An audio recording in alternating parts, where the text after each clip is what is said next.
Gracias a todos por venir. Yo sé que siempre es un esfuerzo más en estas fechas, que muchas veces estáis con planes, con cierres, etcétera, etcétera. Damos hoy el primer paso hacia una serie de ponencias que vamos a hacer durante los próximos meses y años sobre el futuro de la investigación. Creo que será de vuestro interés, ya os iremos informando en el futuro de cuáles van a ser. Y la primera que hemos elegido, disculpadme, es hablar acerca de la libertad de elección. Como seres humanos, yo creo que la elección es una de las cosas que nos define. Cada día tomamos muchísimas decisiones referente a muchas cosas. Las hacemos de una forma racional, en otros casos de una forma emocional, combinando las dos. De ahí que, sobre todo, sea importante medir ambas, ¿no? ¿Por qué la neurociencia? Si veis, la neurociencia aplicada a software. ¿Qué hemos elegido? Hemos elegido el tema de la compra de nuestras decisiones. ¿Por qué? Evidentemente porque nos afecta a todos, ¿no? Hay unas decisiones en nuestra vida, pues cada día levantarte o no. Pues si decides todos los días no levantarte, a lo mejor tu jefe no va a hacer tanta gracia. Pero al final, cuando nos presentamos y hacemos acto de compra, sí que realmente tenemos dos tipos de decisiones. Yo juraría que venía en el pasado de discusiones.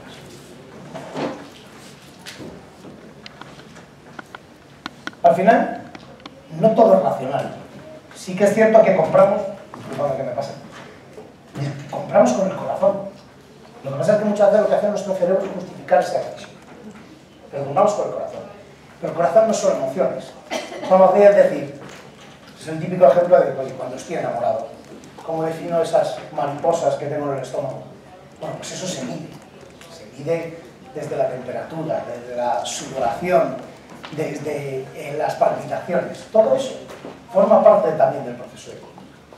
Vamos a ver durante la próxima hora cómo influye cada uno de esos factores en la compra, qué peso tiene, cómo jugamos con ello.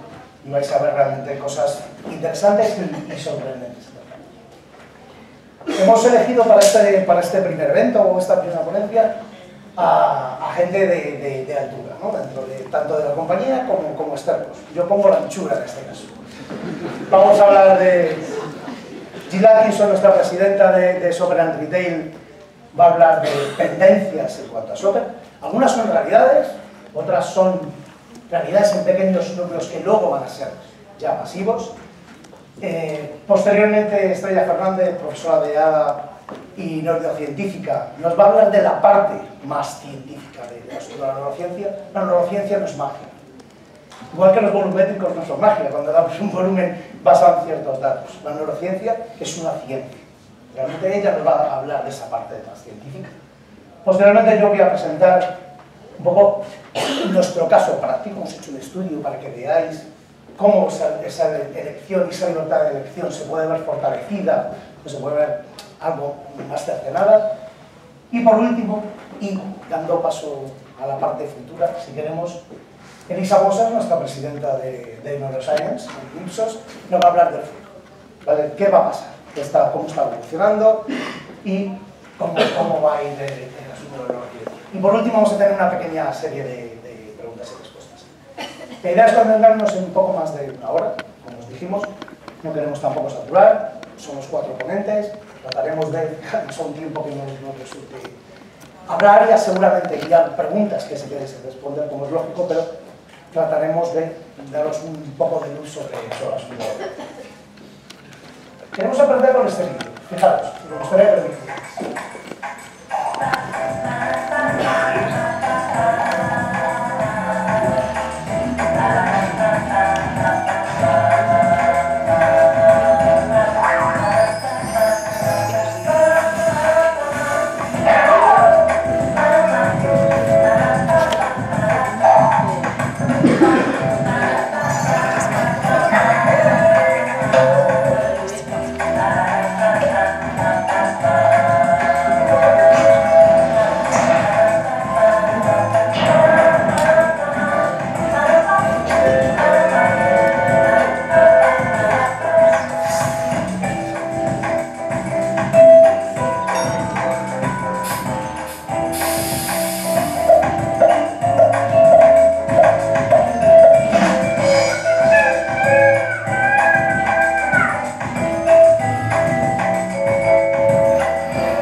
fallo es del directo.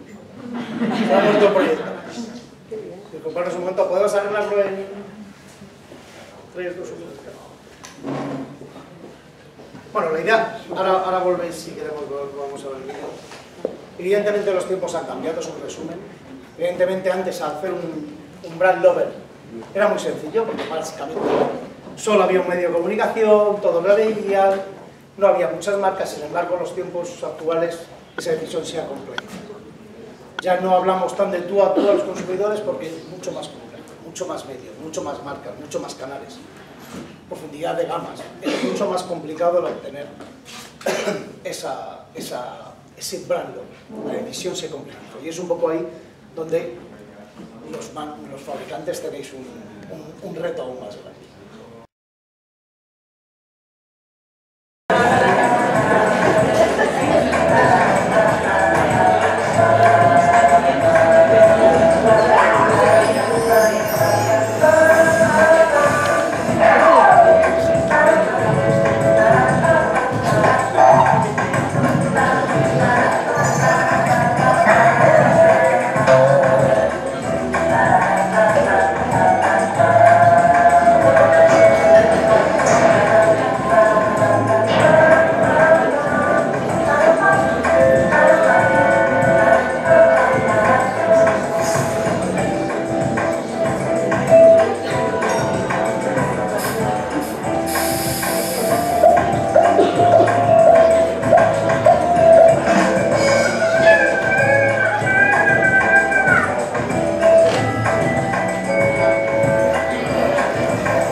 Buenos dias.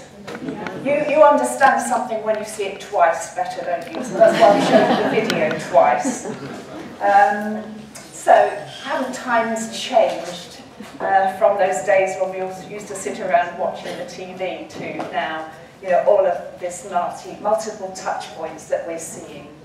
And what I want to do today is to share with you some of the global trends that we're seeing in the world of retailers and shopping. From the very changing retail landscape and the emerging use of technology in all sorts of ways, to the way that retailers are adapting and also to the way that consumers and shoppers' attitudes and behaviours are changing. So, starting off with the changing retail landscape and what we're seeing around the world. So there's a move away from the larger hypermarkets and supermarkets, generally towards smaller convenience formats, often run by the big chains like Carrefour. We see a growth in discounters happening everywhere around the world, often led by Aldi and Lidl, and a shift to online shopping, and I'll talk a little bit more about that and how that's happening. And that's leading to the growth of dark stores, like the little picture in the top right, where shoppers never go in them. They are just distribution places where orders are packed and then delivered to your home. And then or to indeed, like Amazon, lockers, not just delivery to your home, but places that you can go and pick up your orders. And then as bricks and mortar shopping becomes perhaps less important, there are many attempts to make it much more exciting and interesting for us. So we have, for example, mini stores within stores, drugstores appearing within large hypermarkets and supermarkets. But the point about this is retail is all about detail. And if we want to understand how, perhaps as manufacturers, we can really work with retailers, we have to understand very clearly about the shoppers, their behaviour, their missions, who they are, and how we can adapt to them. Now, I said I'd talk a bit about online shopping. It started with deliveries to your home. It's moved more now into click and collect in many markets. For example, in France, the drive concept is very important. And that's really overcoming some of the negatives of home deliveries, where indeed you have to be in to receive it. Often the products that you get aren't quite the ones that you wanted, particularly in grocery. And so if you go and collect it, you can make some changes. We also see a huge growth in both showrooming and web roaming. So showrooming when you go and look in the physical bricks and mortar store and then purchase online, or web roaming when you're searching online but then purchase in store. And this ROPO, research online, purchase offline, or research offline, purchase online, is a cycle that goes round and round. And for bigger purchases, people are doing both alternatively. And when we look at some of the retailers' websites, for example, if you have a drugstore that is selling or giving you information about coughs and colds, then when you log onto that website and look for that information, subliminally there will be adverts playing in the background of the website that will be influencing the choices you make. But if you really want to know what's happening in online, then it's a great idea to look east. Look towards China and see what's happening within the Alibaba group. They have created an entire ecosystem of online shopping. You can see some of the statistics there. 231 million people spending about 160 billion euros. And that is because they've created a system where you're selling business to business, business to consumer, consumer to consumer. They have a PayPal system called Alipay. They have an advertising agency, Alimama, I think it's called. And it's all linked up together with 681 million, I should say, internet users in China. You know, so really, this is the way that the markets are going. And yet still there's room for the small boys. If you get a chance, look up that video of Yihaodian to see how one small Chinese retailer decided to open overnight 1,000 virtual stores. And what they did was to put these virtual stores in all sorts of locations. So for example, in Tiananmen Square, or in the car park of the big Carrefour hypermarket. So virtually, they set up the store, and people were able to walk along wherever they were, use their smartphones, click onto the site of that particular store, make their order, and within 2 hours, their order would be delivered to their home. So, you know, the whole world of online shopping is coming. It's small at the moment in terms of global percentages, but it's growing very, very fast. And what about some of the types of technology that we're seeing happening in stores? In the middle picture there at the top, the interactive Coke fridge, which recognises who's standing outside looking at it. You can use facial recognition. We have a demonstration. We can show you a facial recognition for those who are interested, and adjust the advertisements it's playing according to that. It can access Facebook and the internet as well. On the right, we have in Auchan 3D printing in store, which is helpful if you want personalised products, personalised gifts. I'm sure you've all seen the QR codes that are virtually everywhere now in stores. And the latest one I saw was from Les Nouveaux Ateliers in France, a clothing store where they use 3D body scanning to make sure your clothes really fit you well. And that's also, these technologies is being used to help us understand the shopper's journey. So there's a company in the UK called Shopitize, where in return for being sent coupons and so forth, when you shop, you just photograph with your smartphone your receipt, and that information is sent back so they know exactly what you've bought. And on the right hand, we are actually using mobiles at IPSOS more and more to collect in-the-moment data, because that's the only way you can really capture behaviour when people are actually shopping. So what about the retailers and their strategies, and how do they differentiate themselves? Because many retailers will have similar format stores in similar locations, and it's very difficult for them to attract customers to their stores unless they have something different to offer. And of course, private label is one of those ways of differentiating. And the example along the bottom there of different types, we've always had private label of very cheap, standard, and quality premium ranges. So, for example, in Tesco, a big global retailer, Tesco Finest is often more expensive than the brands in the market. But they now also have speciality and niche private labels as well. So Free From is about gluten-free. They have organics, they have healthy living, they have low-calorie foods, etc. So complete ranges. And of course, as we know, the private labels are very much jumping onto copying everything as much as they can. In these two examples here of the pain relief tablets, 4 times the price, but yet they both contain aspirin, paracetamol, and caffeine, exactly the same ingredients, apparently. So very important. And the other private label drive, if you like, in the discounters, particularly Lidl and Aldi, 2 brothers from Germany who've gone their separate ways. They are really working their way across Europe.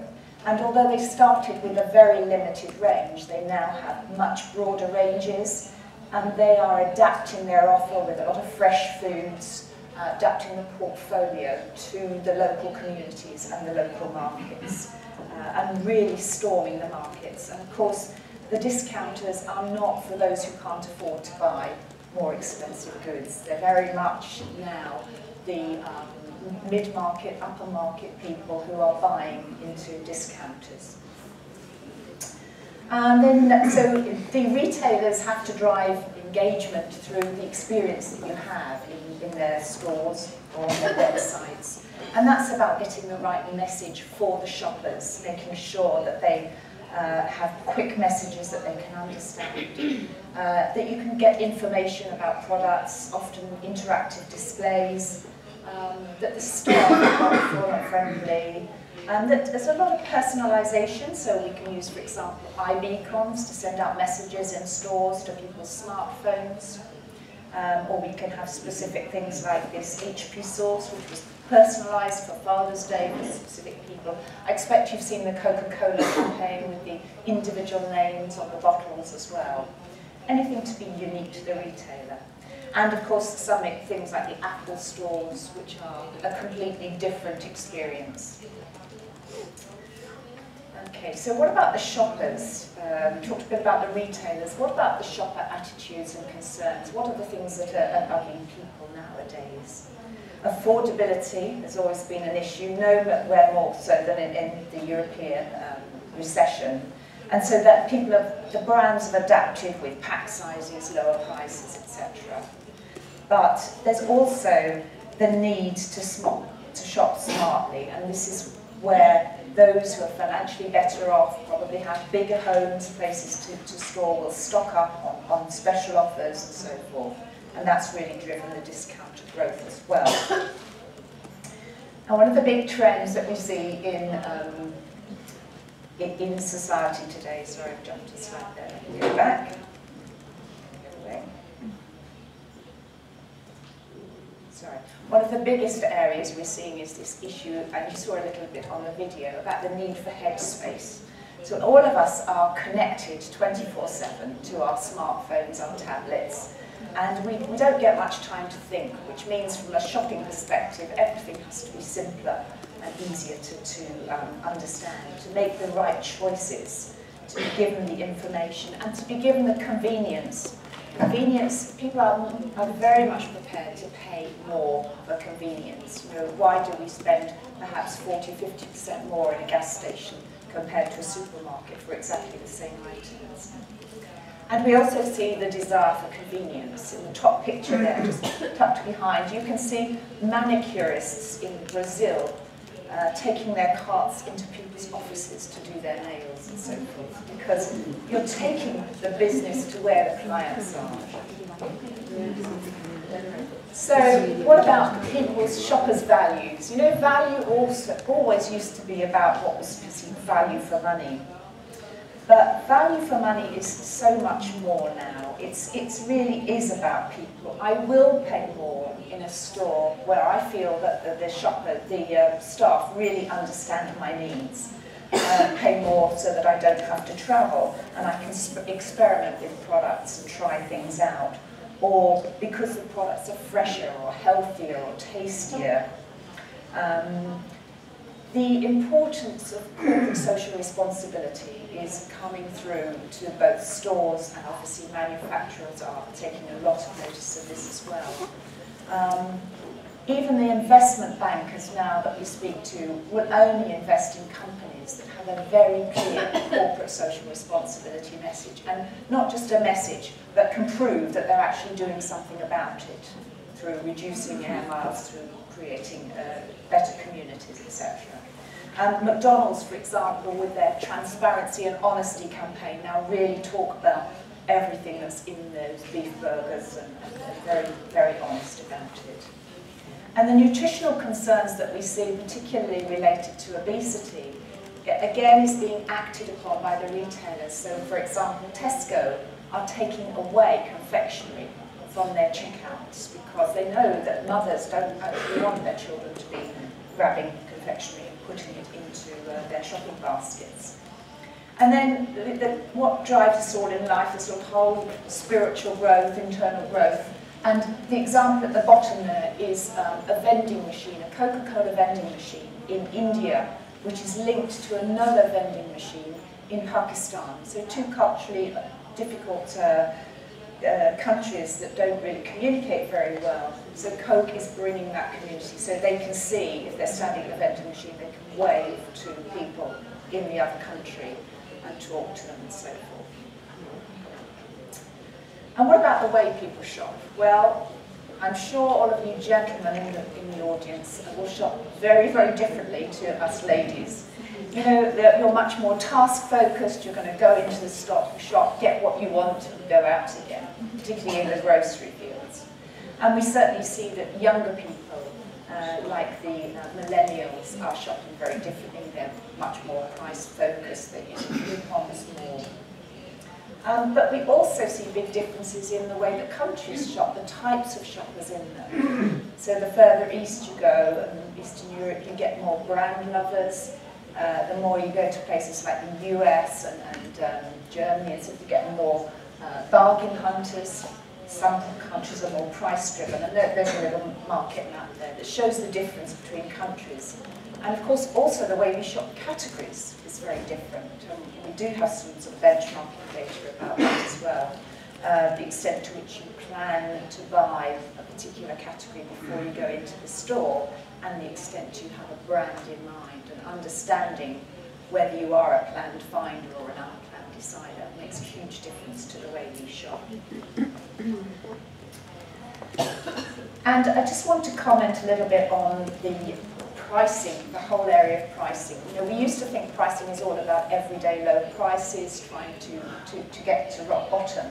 But there's two different offers here which are very interesting, quoted in Dan Ariely's book, Predictably Irrational. And it was to do with an Economist subscription. So you could buy the Economist web version at $59, or the print version at $125, or you could buy both for $125. And surprise, surprise, everybody went, 84% went for the web and print subscription. They then did another experiment where they took out the middle print and they just offered web at $59, web and print at $125. And interestingly, the percentage is completely reversed. Now, these are identical offers, and yet the choices that people made were completely different. And that's because in the middle here, you had what we would call a decoy price. So it's really, really interesting when you think about how you price your goods. There was another example about bread makers where you had a $125 bread maker, didn't sell at all, too expensive. So they put another one on the shelf at $200, and suddenly people started buying the $125 version. This is because we react instinctively. Another example up there, the Amazon one. You know, you could order a book for $16.95 with $3.95 packaging costs, post and packing, shipping. And yet, for 2 books, you get free shipping. This is the power of something 3. So what does everybody do? They buy 2 books. They actually only wanted 1 book, but they buy 2. So, you know, this is because we are not necessarily as rational as we think we are. We react instinctively and irrationally in some ways. That's a very good read that Dan Ariely. This is all about behavioural economics. So it leads us on quite nicely to my last slide, which is actually, in many ways, perhaps one of the most important areas, because we are actually all creatures of habit. We all react instinctively, and in fact 95% of the decisions we make are subconscious. They're below our level of consciousness. And in fact, if they weren't, we just couldn't do our weekly shop. You know, our weekly shop might be 50 items. We've got 20,000 items in the supermarket to choose from. So if we couldn't actually shop quickly and instinctively, we could never do it. How could you choose 50 out of 20,000? And you do it by deselecting the 19,950 items that you don't want. And we do that through gut instinct, through our habits, through our understanding. And along the way, we are influenced by all sorts of things that we're unaware of. So, for example, it could be some music playing. It could be some French music, which will increase the sales of French wine. It could be some German music that would increase the sales of German beer. It could be something, a smell pumped in through the store, a smell of a bakery. It could be colours that are attracting us to certain parts of the aisle, signposts. Or it could be people, the staff, you know, staff smiling, friendly staff, or tasting and sampling. All of these things are messages and subliminal messages that are happening in store that are changing our behaviour. And, you know, the messages, and particularly things that you see in store visually, they have to be simple and clear. We only have 3 seconds to absorb something, but we can only take in a few words. So they have to be relevant to the shopper, not the consumer. So on the message of thinking about how subconscious drives our activity, I'm going to pass over to Estrella Fernandez, who's going to give us all the detail of how we really, how our brains work, how our minds work, the subconscious.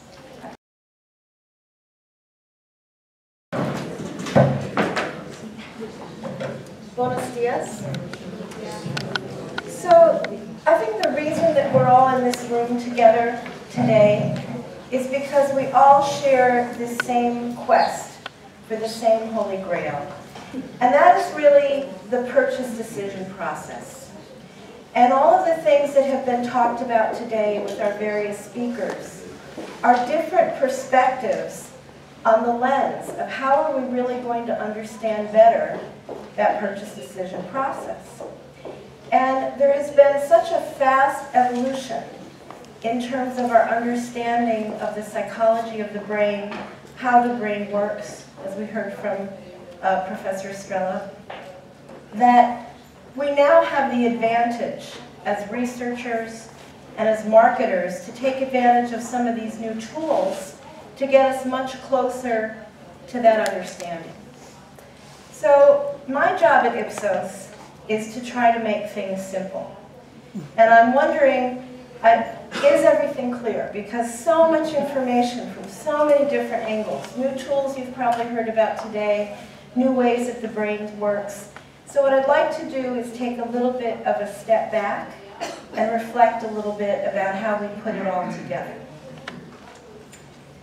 So you heard mentioned in the professor's speech a little bit about System 1 and System 2.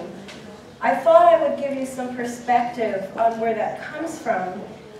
It really was a framework that was developed by Professor Daniel Kahneman, who is a Nobel Prize-winning neuroeconomist from Princeton University in the US. And he wrote a really wonderful best-selling book around the world called Thinking Fast and Slow. And I really urge you, if you have interest in this area, which I think you all do because you came early this morning, it's a wonderful book to read, and I'm sure it's in Spanish, because it gives you a framework. And so Daniel Kahneman has made many contributions to science, but I think he's made a wonderful contribution to the market research industry and the marketing industry, largely because he's given us a very simple framework to think about how consumers and just how we as people make our decisions every day. And so when we talk about System 1, basically what he said is, the brain has two operating systems. And the way I think about it is that our brain is so powerful, we have a Mac and a PC in our brain. And the Mac, let's say, is System 1. So what is System 1? System 1 is everything that's emotional fast. It's just instinctive. You don't really have much consciousness with it. It's just happening. All those unconscious, quick decisions that were talked about earlier today. System 2 is very interesting. System 2 is what we have been challenged to be our whole lives from the time that we were little, to be logical, to be rational. I'm sure that's very universal, whether you grew up in the US as I did, or you grew up in Spain. Your parents wanted you to be rational, your teachers wanted you to be rational, and the market research world wants you to be rational. All of our surveys that we get so much wonderful information from are System 2 surveys, because we're thinking and giving back an answer, and maybe we're editing a little bit so we look smart, and we're filtering a little bit, or we want to please. And we may not even know that we're not telling the whole story. But that is the System 2. And the beauty and the reason why some of us are so excited about neuro as a broad term, what we're really talking about is how do we get at the unconscious, that part of the iceberg that Jill showed you, which is really the dominant driver in our decision making. So I'm going to talk about these tools, but I want you to know something about System 1 and System 2. And this is the thing that I love about it, that makes everything crystal clear for me, is that System 1 and System 2, so think of the unconscious and the conscious, are constantly bickering. I have two children, they're a year apart, they were always bickering. That's how I think about our brain. And that's why it's so hard to make decisions. You think, I really shouldn't buy cookies. We've talked a lot about cookies today, and I hope maybe we'll have some after this meeting. But I'm not supposed to eat cookies right now. But maybe when I'm in the store, I think, well, maybe, you know, I've worked very hard. This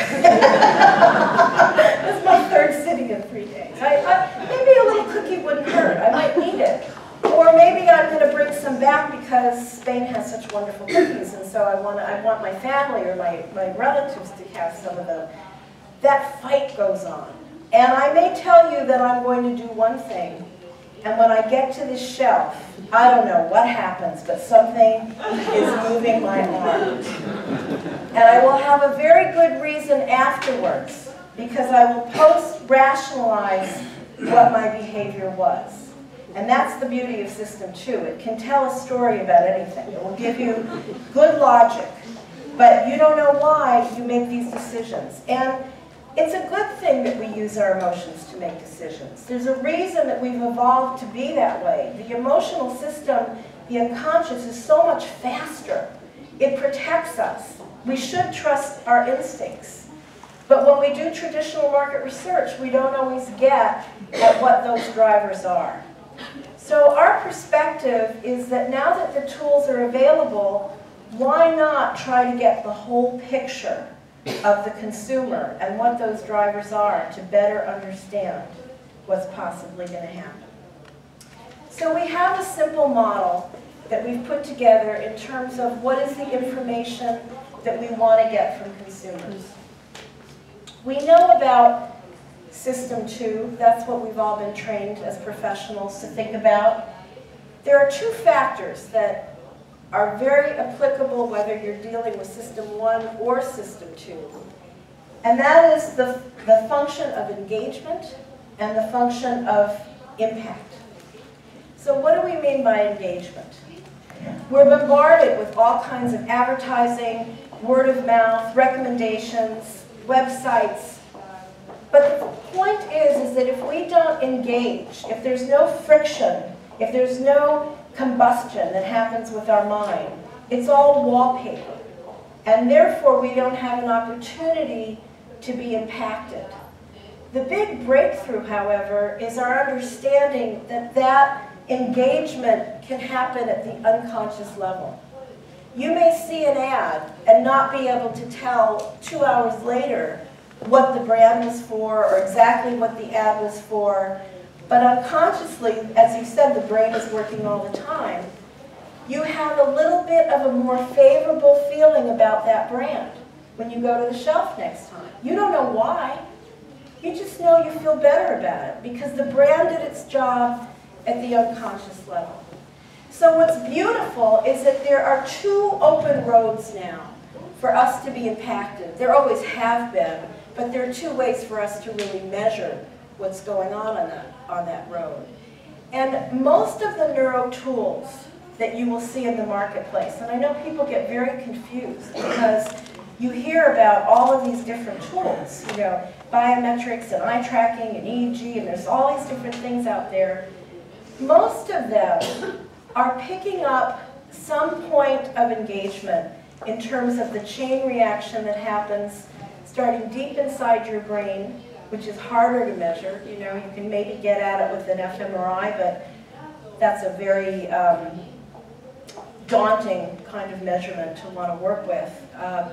But once the emotion starts in the center of the brain, it radiates out, and so it affects your brain waves in the frontal cortex, which we pick up for the influence of decision making. It makes your heart start to beat faster if you're excited. It makes your hands start to sweat. And it makes your face change in terms of facial reactions. It can be seen on your face. And if you want afterwards, I have a simple demo where you can see how we measure facial reactions with facial coding, with a very simple kind of machine learning web that goes over the face when we're evaluating things like advertising or packaging or concepts. So when you look at all of the different tools out there, understand that the majority of them are to get at engagement, unconscious engagement. Is the physiological reaction happening that lets us know that something is going on? There is traction. The other thing that we care the most about is impact. Do your marketing programs have, or your packaging, or your point of purchase materials, do they impact how people feel about the brand or their desire to buy the brand? There's really only one tool that I know of that gets at that, and that is implicit reaction time, which is what you saw beautifully. The best example I've ever seen is when you ask someone, are you a woman? Yes. You know, do you want to go on vacation? Yes. Do you want to go out with me tonight? It's not that you don't want to, it's that you have to think about it, because the neural network in your brain is not automatically existing that you knew you were going to go out to dinner tonight, or to think about it. And so that association is not there. What implicit tries to get at is the closeness of association. So when you saw the examples of Carrefour and you know, grocery stores, it has to do with how strong do you really feel what you're saying when you answer on a survey. And that's the beauty of the tool of implicit, because it doesn't require any fancy equipment. It's a way of questioning on a computer. But you can look at, as you saw with the shopping example, the difference between what people say and how much conviction, how much passion do they have about that answer. And so we're getting a lot of use out of that in terms of understanding the mind and the workings of consumers. So we talk about the future of neuro, but quite honestly, the future is here. And the reason I say that, having been in this industry and this specialization really from the beginning in terms of bringing neuroscience tools to market research and marketing, we've seen a huge increase around the world, particularly at IPSOS, with most of our multinational clients adopting various tools to look at engagement, to look at impact. One thing, we're very what we call agnostic, and so we don't feel that only one tool works. Just like with picking traditional market research tools, you always say, what methodology should I use against what are my objectives? And what are the decisions I need to make in terms of cost and value?